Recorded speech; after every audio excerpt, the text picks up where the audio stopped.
Unit 18, Part 7, we're working through example C from page 345, which is the best example in the book where Klenk illustrates the importance and the value of working backwards. Bottom of 345, she looks at this, analyzes form, gets to this, does the same thing, gets to this, gets to this. Now the really crucial thing to notice is how the variables in the working backwards, in the thinking the thing backwards, how the variables get individual constants, right? This is the resolving of our variables into individual constants, which will determine our moves when we start unpacking the premises and instantiating and so on from the premises, right? Because look at where we get to, right? This singular sentence, by working backwards all these steps, and she does all the steps back to here. She doesn't explicitly say this, but she says what this is equivalent to. She sort of jumps from here to the one you get from this by De Morgan's, the conjunction. She implicitly does do this step. But look, what we have here is already a singular sentence. No quantifiers, right? And every position for both of the two-place predicates has an individual constant. You've got your B and your A in place, right? Which is kind of telling us that when we do, we've got a T here, we've got an H here, Z here. When the T's and the H's, when the T's and the Z's come to receive their letters, right? So we're replacing, it tells us what we're going to want to replace those variables that appear in those positions with, right? T, Y, X, so when I do what I'm going to do with 1, universally instantiate in the first instance, and then some more things we'll have to do. I'll have to actually do some more moves, right? I'll have to do a modus ponens actually, we'll see, to get that by itself. I'll have to CQN that, and then I'll have a quantifier statement, and from that quantifier statement I will instantiate. But when I do come to replacing this Y, right, it's only when that Y starts the actual formula that it will be in quantifier form, and I'll be able to instantiate this Y, this variable. But when I do, T, Y, X will become, the Y will become B, right? I think it looks like, right? It looks like the Y will become B because of this information. Maybe not, maybe it connects in another way. There are all sorts of T's all over the place, in terms of your general thinking of how to approach proofs. Eventually you need a T, B, A. Probably it's going to come from that Y turning into a B, which means when I write EI or UI, whatever it's going to be, what instance slash Y? B, right? I've done some matching. It's my first step of matching. And when it's ZA, ZAB, same here. This X is going to go to A, and the Y is going to go to B, it seems, right? That's my first clue. But look at how we got from here to here, okay? It's just very carefully doing, reverse engineering the generalization, which is just thinking as if you're instantiating from this. What would the instance be? Right? So I'm going to use, what was my first step? It's a universal statement. I'm going to do a universal generalization from it. From what instance? What does the instance have to be? Okay, I'm going to be replacing, I'm going to be adding the X quantifier. So let's just make it A, right? And then I get FA hook.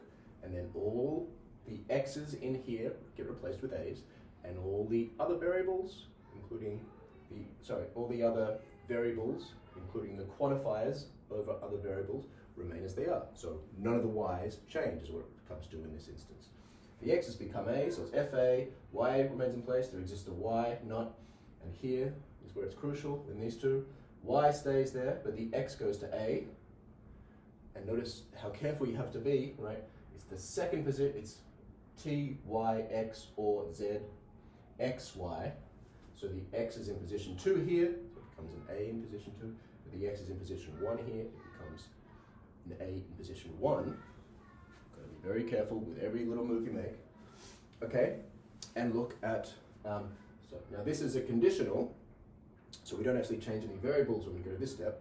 That's just the consequent of that conditional. It's exactly that formula, right? With the antecedent up here, FA. But then this step, right, I get my replacement of y with b.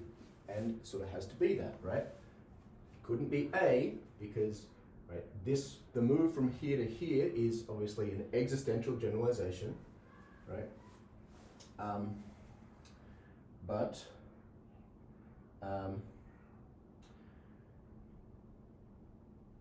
If it was the letter A that I was replacing with y, then these A's would be replaced with y, right?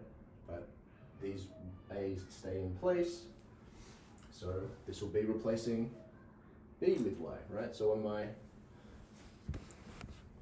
it looks like this is going to be UG, I don't know from what number yet, I don't know what number this is going to be, but it's going to be replacing A with X, right? And this one, from there to there, is going to be EG, right? I'm adding a Y, and this is the information I arrive at, right? This is the knowledge I derive now as I think this backwards. Okay, that letter has to be B, the Y, the individual constant that I'm going to replace with a Y in generalizing is B, okay? And hence the matching. And then you've got this, right? Which is the conclusion for which you're now aiming. All right?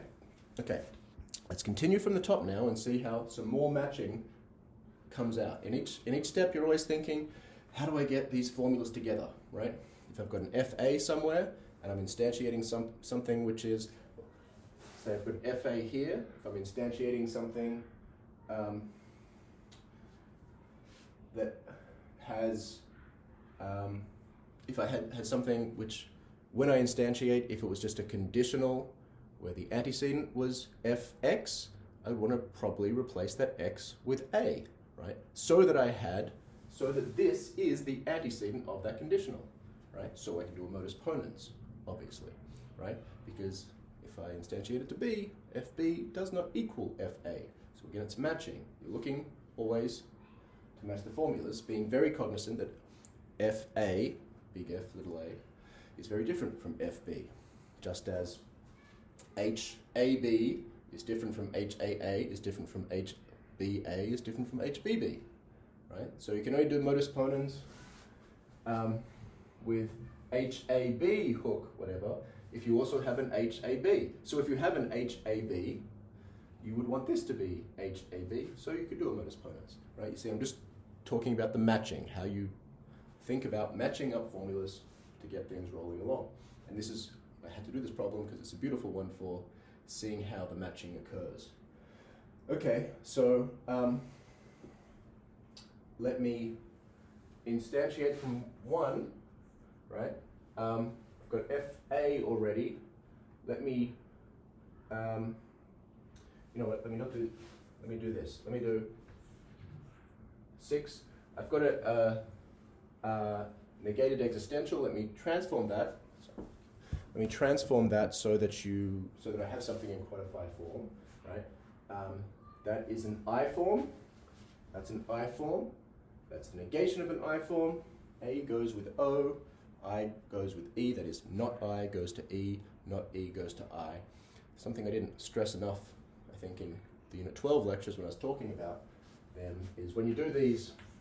This will be a CQN on 2.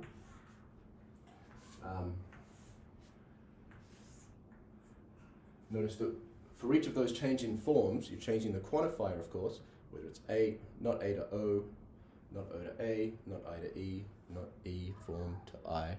Whenever you're transforming, you're changing the quantifier, you're also changing the major operator. The dot formulas are going to hook formulas, the hook formulas are going to dot formulas. Make sure you're aware of that as part of that transformation, as part of any CQN transformation. Okay, so it's not I goes to E, that's the E form, subject and predicate, and check it for equivalence in meaning. There is nothing which is both F and G, so all F's are not G, yes. Okay, so I've got this universal. Okay, so I've got 3 universals, right? I'm sort of forgetting about 2 because all the information there is in here. This is equivalent to that, and this is the one I can instantiate from. Okay, let me instantiate from that. Let me go straight from this one to get FA hook not GA. Okay, this is a universal statement. I said really one of the crucial things in getting through these proofs is resolving your choice correctly on universal instantiation. Why did I UI, right, for x? Why did I replace x with a rather than anything else? Simply because I wanted it to match this.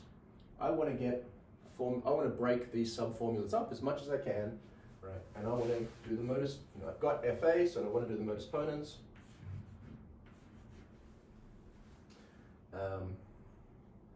I've got 4, 7 modus ponens.